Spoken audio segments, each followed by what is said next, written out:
Morning, class. Thought I'd actually do some teaching today, besides just showing you around the house. So today I'm going to do a stop motion animation tutorial. There's 3 different types I'm going to show you, but I'm going to start off with out on the street here, just in front of my house because I am quarantined. And even though you may not have a tripod or a phone or a camera, I think there's going to be something for you today. So come on, I'll take you through these step by step.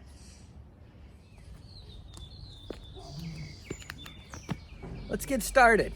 If you got a smartphone of some sort, I know I have an iPhone. I can't tell you about Samsung or Galaxy or anything.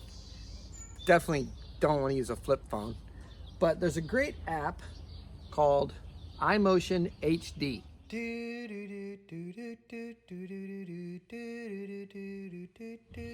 And there's other apps out there, but that's the one I really like, and that's the one I'm going to teach around. So let's get started. We're going to do our first one that has to do with people, and I recruited my daughters in to help me out with this. If you got a tripod, that would be great, especially if you've got one of these things here. If not, even if you have a tripod, I've even taken tape, and I'll show you later, but it's super important that the camera is stable. You don't want to do this. It's just not going to work. It's going to look super shaky, so you've got to have some stability. When shooting stop motion animation, you're going to hear me use the word fluidity. Basically, that's the fluidness through a piece. That doesn't look really jumpy. So when working with people, it's important that they take small steps. Lulu, can you take a small step? Like that. And then I would say, 1, 2, 3, shoot. 1, 2, 3, shoot. That would look really good. You don't want, can you step back and show people what we don't want? We don't want this. 1, 2, 3, shoot. That's too far. 1, 2, 3, shoot. See, that would be way too much. It would look too jumpy.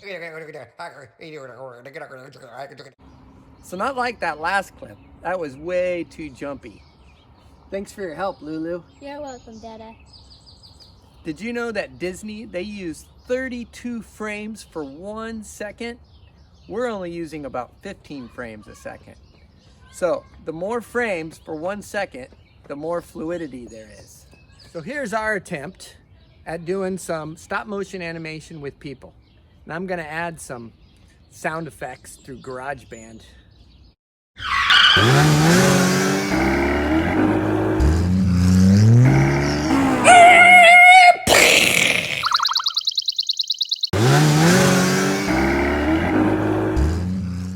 I thought that went pretty well. Working with kids too, they're great. So if you don't have a tripod and you don't have any people to work with, I'm going to show you another type where we can use objects. This one we're going to get set up in my garage. So come on.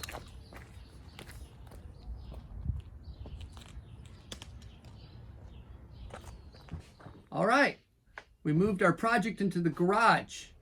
So you can see here, I picked a bunch of objects. I like to call this particular animation object stop motion. These objects are real simple objects. They don't have any moving parts to them. Also notice the blanket that I put down. It doesn't have a lot of high contrast, real simple, real muted.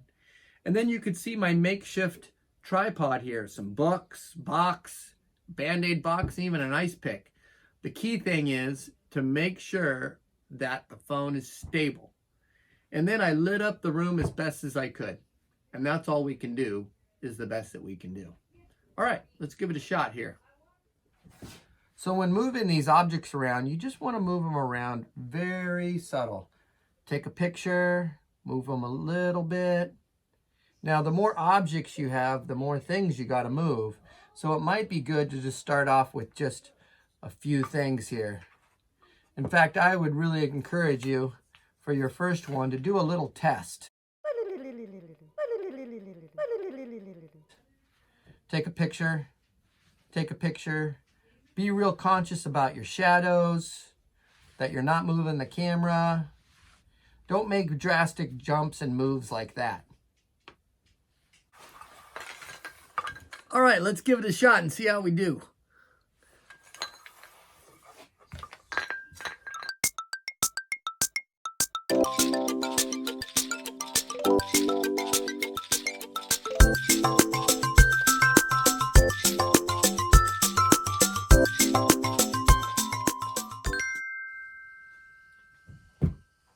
that went pretty good.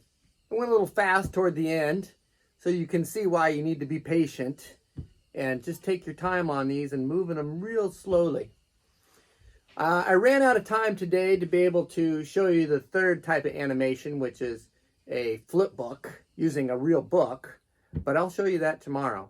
Meanwhile, stay strong, make something, and we'll get through this. All right, you guys.